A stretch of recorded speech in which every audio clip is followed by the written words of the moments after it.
एक प्रार्थना हो रही है, इसको करते और सुनते हुए दर्शन मंच की ओर आने का कष्ट करेंगे। जय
अपने दिल में बिठाऊं मैं कैसे, तुम्हें अपने दिल में बिठाऊं मैं कैसे, बता दो प्रभु तुमको पाऊं मैं कैसे, बता दो प्रभु तुमको पाऊं मैं कैसे, विमुख होके सन्मुख अब आऊं मैं कैसे, विमुख होके सन्मुख में आऊं मैं कैसे, हृदय दिव्य आलोक से जो विमल हो,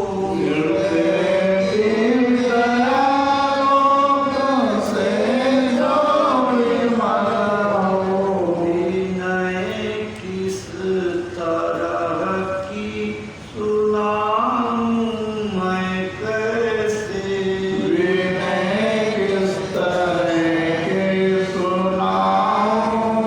कैसे, दयामय तुम्हीं मुझ पतित को समारो,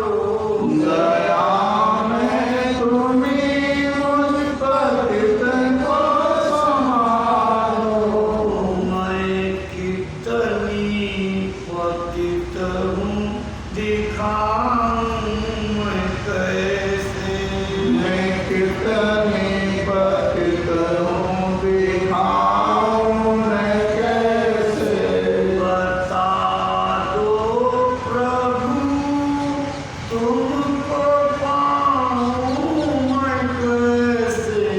बता दो प्रभु तुमको पाऊं मैं कैसे, विमुख होके सन्मुख अब आऊं मैं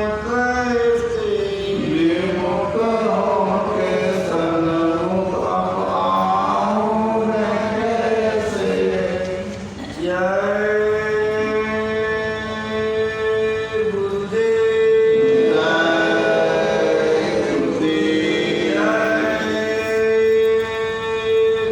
जय गुरुदेव, जय गुरुदेव नाम किसका,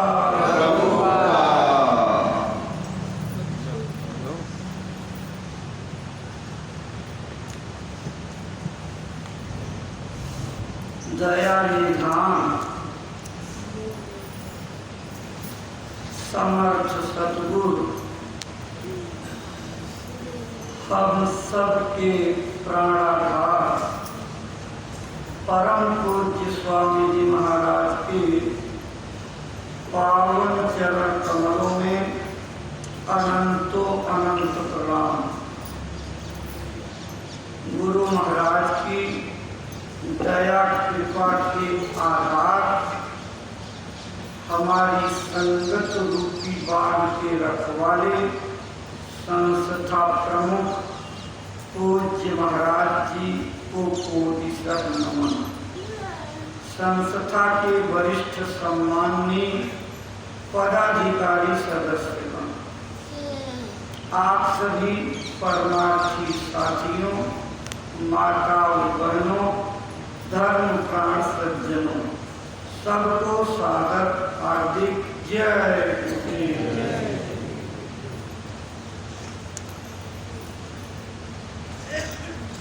प्रेमी भाई बहनों,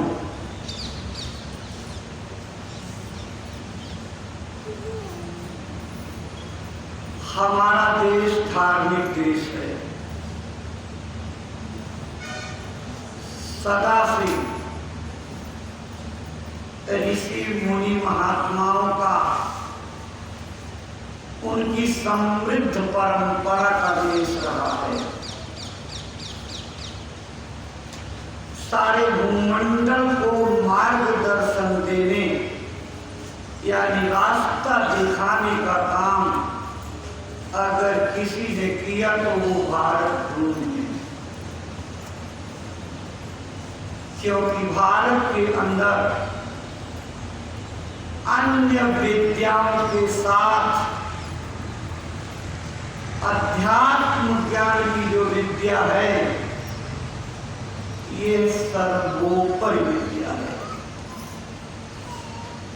गुरु महाराज बराबर इसको सुनाया करते थे।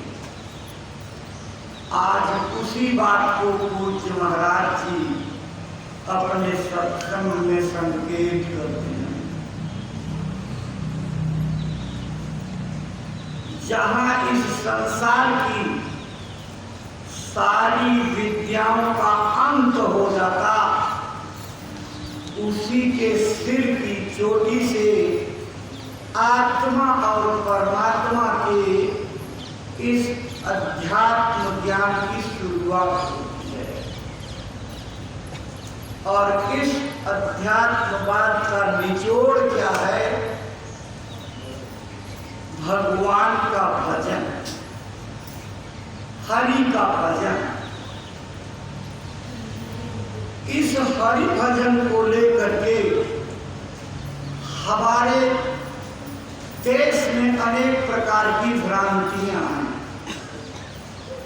लोग इसकी मनगढ़ंत व्याख्या करके और उसी व्याख्या से संतुष्ट होकर के अपने को ये मान बैठे हैं कि हमने भजन कर लिया। कोई नदियों में नहाने को भजन समझता है, कोई मंदिरों में जाकर के मत्था टेकने को भजन मान बैठा है, कोई पंच अग्नि में तपा करके शरीर को जलाता, हठ योग करता, उसको भजन मान बैठा है। कुछ लोग किताबों के पठन पाठन करके, स्वाध्याय करके और किताबों के श्लोक और चौपाइयों को कंठस्थ करके अपने को ज्ञाता समझ करके ये समझ बैठे मेरे भगवान का भजन हो गया।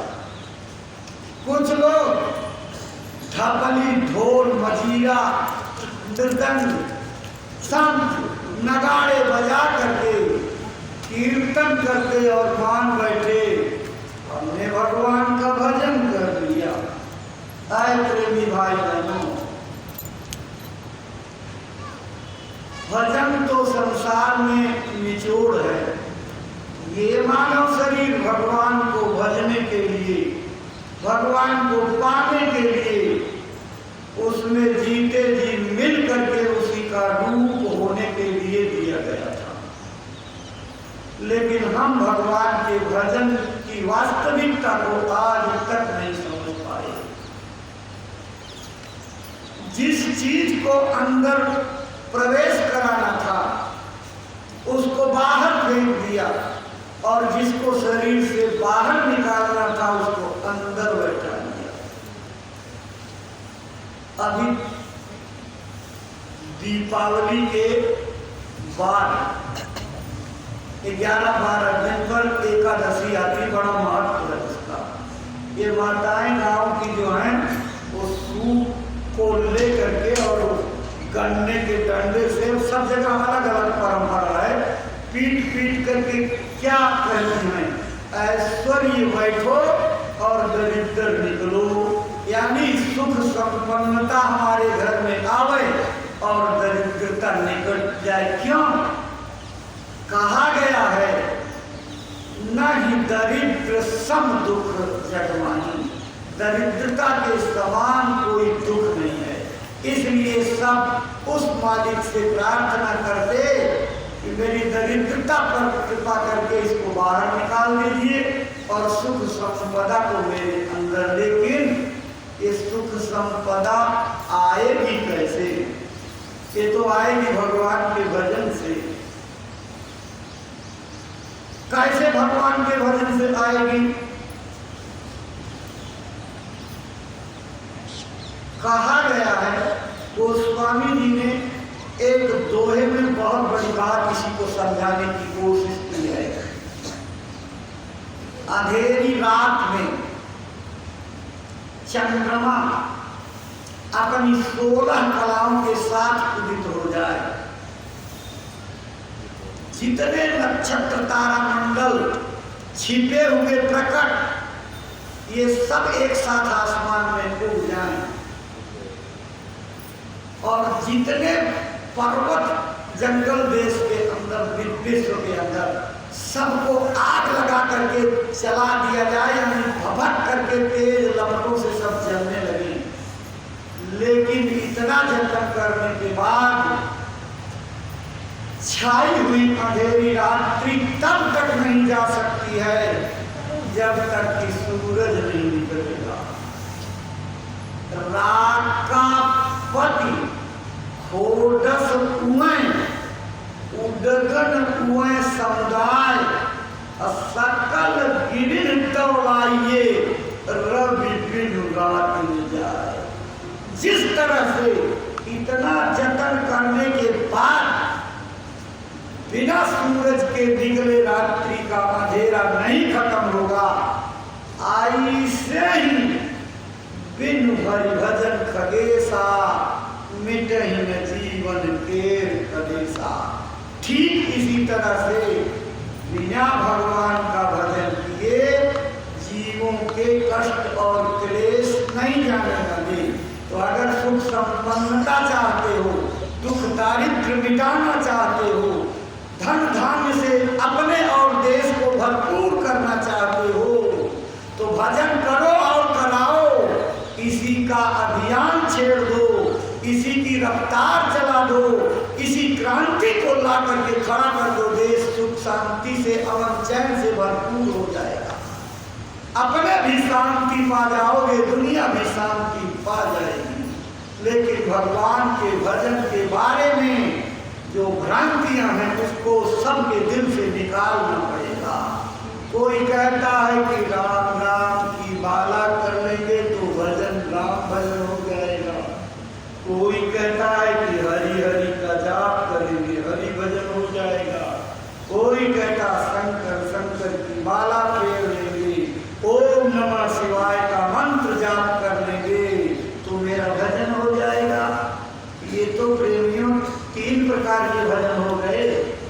राम राम जपना राम भजन, हरि हरि जपना हरि भजन, शंकर शंकर जपना शंकर भजन। तीनों बातें रामायण में हैं। एक तो आपको सुना दिया, बिनु हरि भजन न भवतरी, ये सिद्धांत अपेन। एकाग्र सिद्धांत है कि बिना भगवान के भजन के, हरि भजन के भवसागर नहीं कर सकते। और दूसरी जगह क्या लिखा है, रामचंद्र के भजन बिन जो चाहे पद निर्वाण, ज्ञानवंत अपिसो नर पशु बिन पूछ विषान। बिना राम का भजन किए हुए कोई मुक्ति मोक्ष पद निर्वाण की पदवी पर पहुंचना चाहे तो उसको क्या कहा जाएगा, उसकी दशा कैसी है, जैसे ज्ञानी होते हुए भी वो बिना सींग और पूंछ का जानवर है। तीसरी बात क्या लिखी है, और एक गुपुत मत सबई कहम कर जोर, शंकर भजन बिना नर भगति न पायो। एक गुप्त मत है, शंकर भजन किए बिना कन्या। अगर आप राम राम जपो राम भजन, हरि हरि जपो हरि भजन, शंकर शंकर की माला फेरो शंकर भजन, ये तो 3 भजन हो गया। और महात्माओं ने क्या कहा है, एक ही साधे सब सधे और सब साधे सब जाए, सत्यानाश हो जाएगा। लेकिन आपको गलत अर्थ बता दिया गया। राम राम जपना राम भजन नहीं, हरि हरि जपना हरि भजन नहीं, शंकर शंकर जपना शंकर भजन नहीं।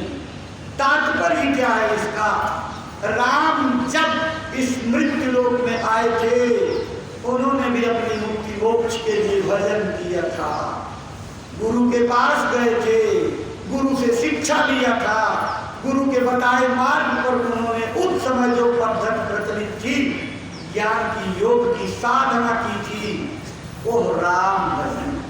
विष्णु जब इस धरती पर उतरे थे और जिस भजन को इस शरीर में बैठ करके किए थे वो हरि भजन।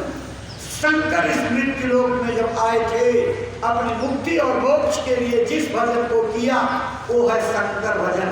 ये तीनों तीन भजन नहीं, एक ही भजन है। वो कौन सा भजन है? जिसको कबीर साहब ने समझाया, जागरी मोरी सूरत सुहागिन जाग। ऐ मेरी जीवात्मा जो इस मायावी पर्दों में बैठ करके सो रही, गाफिल है, अब तो होश में आ जा, चेत में आकर के जाग जा। क्या पड़ी सोवहु मोह नींद में, उठी के भजनिया में लागरी, मोरी सूरत सुहागिन जाग। किस भजन की बात किया? न कहा गंगा में गोता लगाओ, न कहा मंदिर में माथा लगाओ, न कहा माला फेरो, जब छापा तिलक करो, किताबों को पढ़ो, दान पुण्य करो। इसको कुछ नहीं बताया, ये एक भी नहीं बताया। कौन सा भजन बताया जिस भजन से सूरत सुहागिन हो जाएगी? चित्त दे सत्य सुनौ श्रवण से, उठत मधुर धुन रागरी, मोरी सूरत सुहागिन जाग। कानों को ऊपर ध्यान लगा करके सुनो, चित्त लगा करके।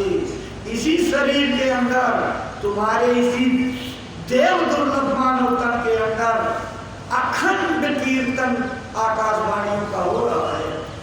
तभी तो दूसरी जगह लिखा कि सातव नौबत बाजती होत छठी सो रात, सो मंदिर सुनो पड़ो बैठन लागे उतार। इसी शरीर के अंदर 6,36,000 रागिनियों की धुनकार हो रही है और जिस समय उस आवाज की तार काट दी जाती, ये शरीर मुर्दा हो जाता है, इस पे गिद्ध और कौवे बैठने लगते हैं।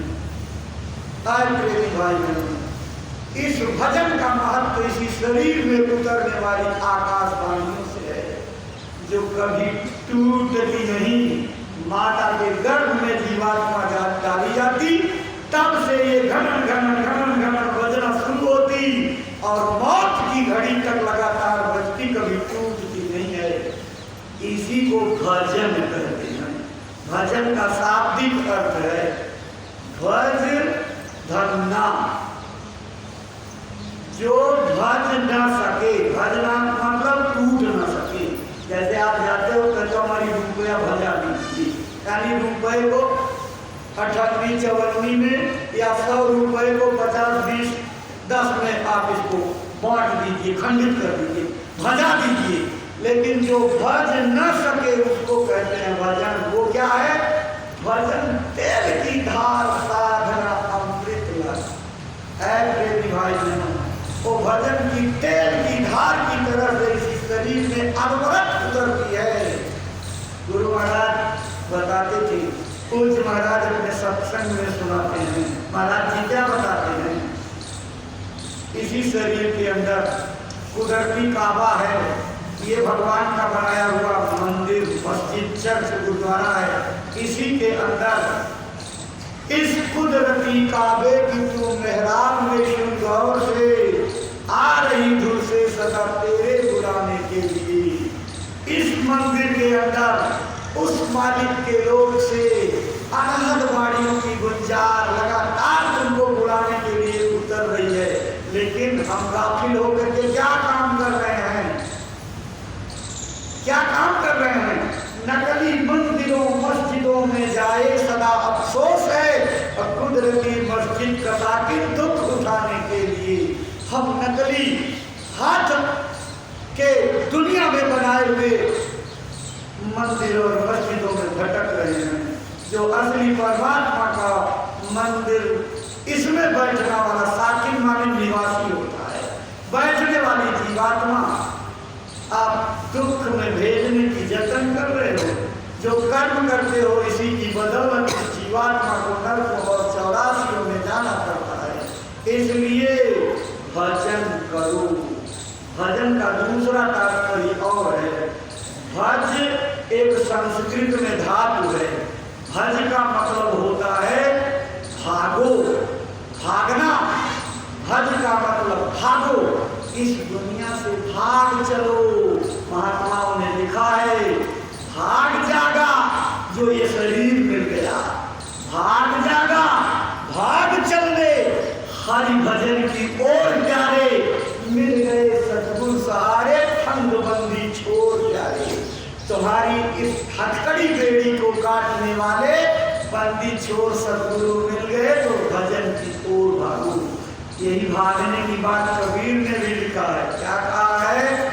कहा कि दो कर जोरी शीश चरण गई, भक्ति अचल पर मागरी, कहत कबीर सुनो भई साधो, जगत पीठ दे भागरी, मेरी सूरत सुहागिन जाग। इस संसार को पीठ दिखा करके भाग चलो, तभी कल्याण है।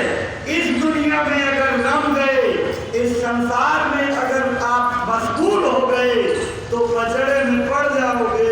सबको लूट लेती, आपको भी लूट लेगी। माया मां ठगी हम जानी। किसी के घर में घरवाली बैठी, किसी के घर में शक्ति बन करके, किसी के घर में देवी देवता बन करके, कहीं पाठक पानी बन करके, लेकिन रवैया की इस दुल्हन यानी माया ने सारे बाजार को लूट दिया। लेकिन बचता कौन है? जो भगवान का भजन कर लेता। कबीर साहब ने क्या कहा? हम तो बच गए साहेब गया से, सबद डोर कहीं उतरे पार, रवैया की दुल्हन ने लूटा बाजार, पूरी बाजार को लूट दिया। इसलिए पलटू साहब ने भी कहा भागो, यहाँ रुकना नहीं, भूल करके यहाँ मत देखना इस तरफ, भाग रे भाग। फकीर के बाल के संग में कामिनी बाढ़ लगा, इच्छाओं का बाढ़ तुम्हारे पीछे पड़ा हुआ है, 24 घंटे तुम्हें दौड़ा करके खदेड़ रहा है। तुम भागो, कहीं ठहरना मत, आलस मत करना, गफलत में मत आ जाना, नहीं तो मारी तो लेंगे, बड़ा छिछियाएगा, बड़ा बेवकूफ तू क्यों नहीं भागा। अब ब्रह्मा और विष्णु से मार ली गए, बचे नहीं उन्होंने जो लाखें त्यागा। जिन्होंने लाख त्याग तपस्या किया, अखंड तपस्या किया, 80-80 हजार साल तक तपते रहे, माया पर विजय प्राप्त कर लिया और काम क्रोध पर विजय प्राप्त कर लिया, लेकिन वो भी लूटे गए। ये लूट लिए जाओगे। दास पलटू कहें बचेगा सोई, जो सत्संग में बैठ रात दिन जागा। जो इस सत्संग में बैठ करके रात दिन जागता रहेगा, सोने का नाम नहीं लेगा, वही बच पाएगा और दूसरा कोई नहीं बचता है। इसलिए बचना है तो गुरु कहें पकड़ो बाह हमार, क्यों? छाया मायाधार में बहुत सकल संसार, इस माया और छाया के प्रबल बाढ़ की धार में सारी दुनिया बही जा रही है। बचना है तो गुरु की बाह पकड़ो, गुरु की शरण ले लो, गुरु की सेवा कर लो, गुरु की भक्ति कर लो, गुरु के बताए रास्ते पर चल पड़ो, उनके वचनों को मानो, उन्हीं को साथी बनाओ। दुनिया में सब धोखेबाज हैं, कोई साथी नहीं है। इसलिए इन धोखेबाजों से रिश्ता खत्म करो, धीरे धीरे लगाओ कम करो, गुरु के चरणों में प्रीति और प्रतीति को दृढ़ करो। यही गुरु की प्रीति और प्रतीति आपका बेड़ा पार करेगी, दूसरा और कोई नहीं। आप सोचते हो कुछ और प्रगति करने, कुछ और तरक्की करने, थोड़ा और कमा करके धर ले, थोड़ा और मकान बना ले, 2-4 दुकान और खोल ले, 2-4 पीढ़ी का इंतजाम हो जाए, तब हम कर लेंगे। तो तब क्या करोगे? तब तक तो बुढ़ाई आ जाएगी, चौथापन, तन थाके कर कापन लागे। अब आप उस समय क्या करोगे?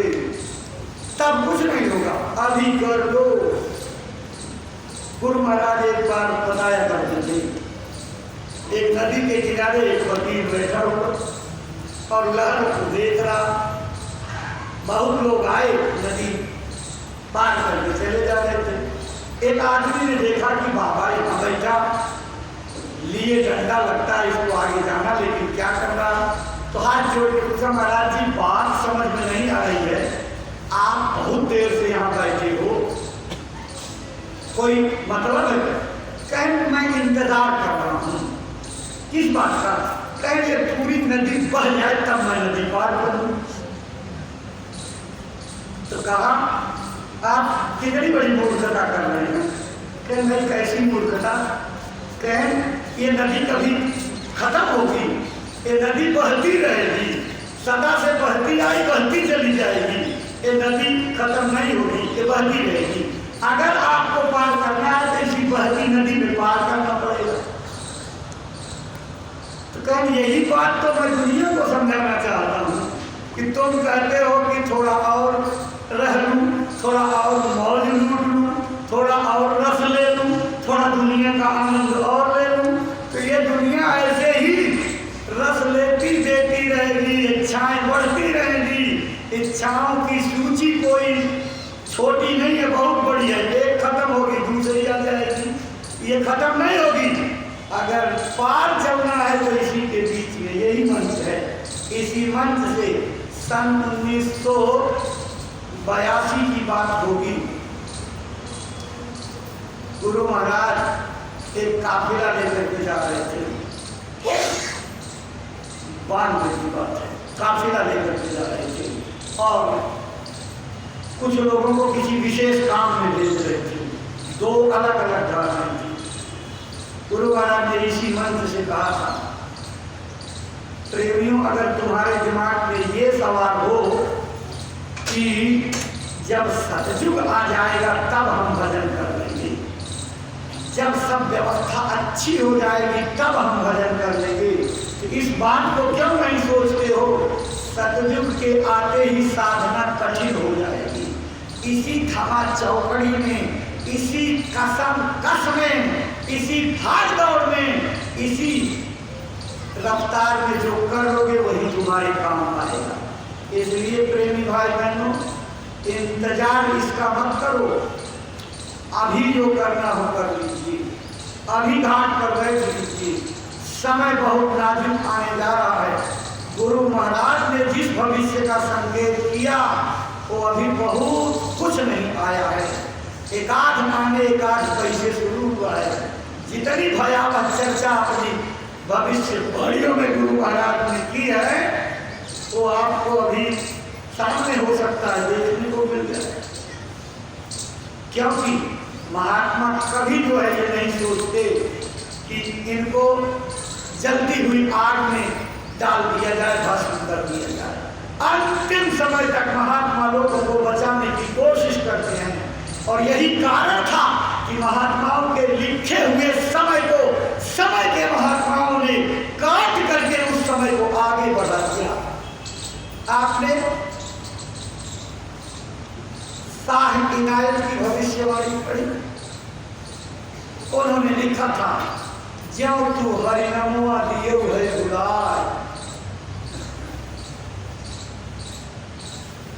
असरवा बोइबो कुअरवा कटियो, अबोइबो कतिकवा अघाय, आगे चलकर सूखा पड़ी है तब तू काटर बुहाय।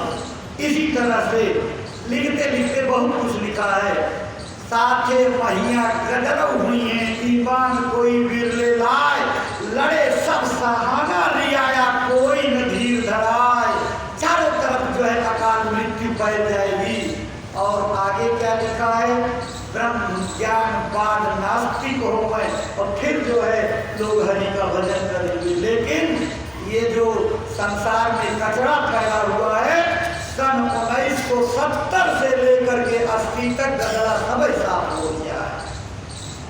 लेकिन समय के महापुरुष ने सोचा कि अभी ये सुधरे नहीं, अभी ये अपने बुराइयों को त्यागे नहीं, तो थोड़ा सा किनारे करके कहा और समझ लो और सुधार और मेरी बात को सुन लो, बच जाओ आने वाली तबाही भविष्य वक्ताओं ने सन 2000 तक किसी किसी चीज ने तो ये लिख दिया निश्चित रूप से हो जाएंगे, लेकिन समय के महात्मा के हाथ में पूरा पावर होता है। जो कह देते हैं पत्थर की लकीर होती है, वक्त का कानून होता है, यहाँ से लेकर के ऊपर तक कोई माई का लाल उसको काट नहीं सकता। उसकी जबान निकल गई तो उसी जबान में सब कुछ होता है। गुरु महाराज ने इसी मंदिर के सामने 9 मार्च 1982 को 9 ग्रहों को जो एक लीनियर अरेंजमेंट में आ रहे थे, यानी पंक्तिबद्ध होने जा रहे थे, 9 शादियों को दूल्हा दुल्हन को बैठा करके उस संयोग को खत्म करा दिया। और उसी सत्संग में ये कहा था, जो लोग उस समय रहे होंगे याद होगा, भविष्य में जितनी भी भविष्यवाणियां दुनिया में होंगी सबकी भविष्यवाणियां काट दी जाएंगी। आए प्रेमी भाई बहनों, वक्त के महापुरुष के हाथ में बहुत बड़ा अधिकार होता है। वो चाहें तो राई को पर्वत, पर्वत को राई कर सकते हैं, वो चाहें तो क्या से क्या नहीं कर सकते। उनके पास सब कुछ होता है, उनके हाथ में सब होता है, लेकिन वो जीव के कल्याण को अहम विषय रखते हैं, जीवों के हित के लिए सदा मेहनत करते हैं। दुनिया रफ्तार से तबाही की ओर, बर्बादी की ओर जा रही है, लेकिन महात्मा अंतिम समय तक उसको बचाने की कोशिश करते हैं। बूढ़ा है वही जात है, कर कहिए कहीं दौड़, और जो कहना माने नहीं तो दे धक्का दुई और। ये कब होता है?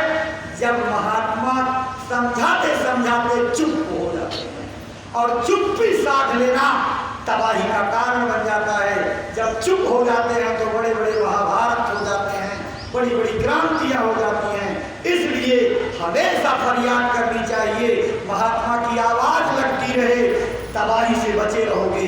महात्मा चुप्पी न साधे, कुछ न कुछ बोलते रहें, आने वाली भीषण आपदाएं टल जाएंगी। महात्मा बोलते रहें, महात्मा के बच्चे बोलते रहें, महात्मा के संदेश वाहक संदेश लेकर के समाज में उतरे रहें। इस समाज को बर्बादी से बचा लोगे, गर्दिश से बचा लोगे, भूकंप से बचा लोगे, बाढ़ से बचा लोगे, और आने वाले जंगलों से बचा लोगे। लेकिन अगर संदेश की जबान चुप हो गई तो बहुत बड़ी तबाही आएगी। आप अपने को साधारण मत समझना, आपकी सेवा से, आपकी तपस्या से, आपके आदेश पालन से कितनी बड़ी दौलत आपके ऊपर गिरी हुई है, इसका बोध आपको नहीं है। शक्तियों को होश नहीं रहता, क्योंकि आपको अगर शक्ति का होश हो जाए तो आप अपनी शक्ति का दुरुपयोग कर दोगे। आप किसी को लड़का बच्चा बांटने लगोगे, किसी को मुकदमा जिताने लगोगे, किसी की बीमारी ठीक करने लगोगे, जादू टोना करके झूठे जो है पैर छुआने के लिए आप प्रतिष्ठा पाने में लग जाओगे। इसलिए महात्मा आपकी दौलत को अपनी मुट्ठी में बंद करते हैं, वक्त आने पर आपकी बचाई हुई पूंजी को आपके काम में ला करके आपका कल्याण कर देते हैं। इसलिए निकलो और जवानों को चुप मत रखो। गांव गांव गोद लेने का जो आदेश पूज्य महाराज जी ने बताया है, सुनाया है, समझाया है, वो इस देश को आने वाले काल की तबाही से बचाने का बहुत बड़ा फार्मूला है। महात्मा कोई चीज सीधे तौर पर नहीं करते, बाईपास से, दूर से, इशारे से वो बातें कर देते हैं। अगर लोग उसका पालन कर ले तो बच जाएंगे। प्रेमी भाई बहनों, चुप मत बैठो, आलस मत करो, नहीं अपने पाँव में कुल्हाड़ी मारोगे और पछताओगे अंत में। इसलिए आलसपना त्यागो, फुर्ती लाओ शरीर में। आपको गुरु महाराज ने काहिल जाहिल बनाने का सपना नहीं देखा था, आपको फुर्त चुस्त चालाक और हर काम में माहिर ऑलराउंडर बनाने का सपना देखा था। इसलिए ऑलराउंडर बनो, गृहस्थी के काम में A1 के मेहनती निकलो, बच्चों की सेवा में प्रेम और प्यार के समुद्र बनकर के निकलो, सहनशीलता के सागर बनकर के निकलो, गुणों के सागर बनकर के निकलो, मानवता के गुण धारण करो, सच्चाई ईमानदारी का ऐसा नमूना पेश करो कि दुनिया देख करके दंग रह जाए कि बाबा जी गुरुदेव ने अपने प्रेमियों को कितनी ईमानदारी और सच्चाई सिखाई है। यही लोगों के दिल पर चोट करेगी। आपको हर तरह से पालन में करना है और भजन में इतने उस्ताद बन जाओ कि बैठ करके दुनिया सोवे और आप जाग करके अपने मालिक को उतार लो। चूक जाओगे प्रेमियों तो बहुत पछताना होगा। ना जाने कित मारसी क्या घर क्या परदेश, काल ने हमारे केस को पकड़ रखा है, ना जाने कहां पर पकड़ करके मारेगा। इसलिए प्रेमी भाई बहनों, अपनी अपनी समझदारी से गांव गोद लो और नए नए लोगों को लाओ। गुरु के दरबार से उनका तार जोड़ दो। आपका यही तार जोड़ना भक्ति हो जाएगी। उनका कल्याण उनके साथ आपका कल्याण हो जाएगा। धारा नई आ गई, रास्ता सरल हो गया। कठिन रास्ते से सरल रास्ते की ओर गुरु महाराज ने दया करके पूज्य महाराज जी को आगे बढ़ा दिया।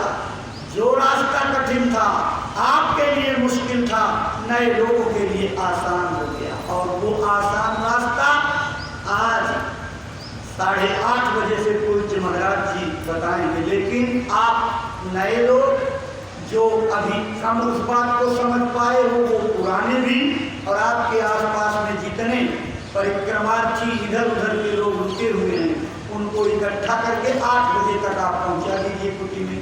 यहाँ सामने काउंटर पर रसीद कट रही है, आप रसीदें कटवा करके वहाँ समय से पहुँच जाइए। 1.5-2 घंटे का समय दे दीजिए। जो बातें महाराज जी समझाएंगे ये बहुत बड़ा पाठ है, जीवन की अनमोल दौलत है। सारी दुनिया के हीरे चांदी जवाहरात एक जगह रख करके ढेर कर दीजिए। कहिए कोई दे दे तो किसी के बस का नहीं, क्योंकि ये वस्तु किसी के पास है नहीं। बहुत बड़ी कृपा जब मालिक की संतों के ऊपर होती और संतों की कृपा जीवों पर होती, तब आज तो कृपा हो गई है। आपका भाग्य खुलने जा रहा है। पूज्य महाराज जी बांटेंगे। आप 8 बजे तक पूरी कंपाउंड में पहुंच जाइए। वहाँ लोग आपको बता देंगे कि ऊपर कुटिया में पहुंच चलिए, वहीं पर जो है दया हो जाएगी। इसलिए आप जो लोग सेवा कार्य में लगे हुए हो, लोगों को समझाने बुझाने में, एक बार समय से निकल करके जाइए। उधर कैंटीन की तरफ, लखनऊ वाले हेलीपैड के मैदान में, आप मंदिर के आसपास, चारों तरफ भंडारे में आप बिखर जाइए और लोगों को समझा करके इस अनमोल दौलत की दात दिला दीजिए। आपके भी खाते में इसका लाभ जुड़ जाएगा। इसलिए इसमें देर मत करिए, सब लोगों को समय से वहाँ पहुँचाइए ताकि वचन बाड़ी के तार टूटे नहीं। थोड़ी बात छूट जाएगी, फिर अधूरी चीज जो है खतरनाक हो जाएगी। इसलिए पूरी बातें सुनना, पूरी बात सुनोगे तो समझ में आएगी कि वास्तव में भगवान का भजन क्या है। जिस भजन की इतनी देर से चर्चा हो रही है, उसका सच्चा भेद आज महाराज जी बताएंगे। इसलिए आपकी सेवा का समय हो रहा है। अपनी बातों को यहीं पर विराम देंगे। त्रुटियों को क्षमा करिएगा। सब लोग मालिक के नाम को प्रेम के साथ बोलिए। जय